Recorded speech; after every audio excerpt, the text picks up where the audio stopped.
国际新闻来看，联合国安理会将投票针对要求以色列马上停战加沙提案，美国是又个动用好国权。安理会15个成员国中14票赞成，敢若美国反对。这嘛是美国伫2党内第6届动用好国权方式要求以色列停火决议。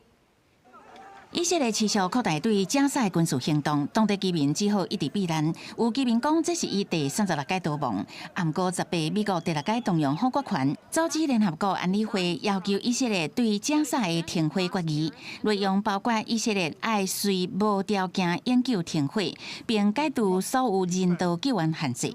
伫安理会的15个成员国当中，这届的停火草案是由10个国家起草，得到14票赞成。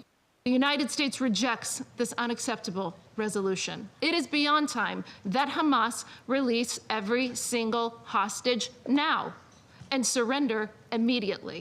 另外，欧盟执委会嘛提案，因为以哈战争会暂停差不多58亿欧元的以色列出口贸易。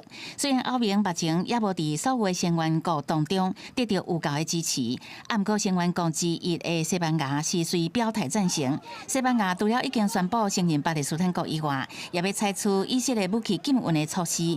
但是德国本来的亲以色列立场，也因为加沙饥饿民众排队的时阵，去互人枪杀这个画面，互舆论转向同情加沙。 伫民调当中，大部分的德国人是支持承认巴勒斯坦国。Für die Bundesregierung steht die Anerkennung palästinensischer Staatlichkeit gegenwärtig nicht zur Debatte.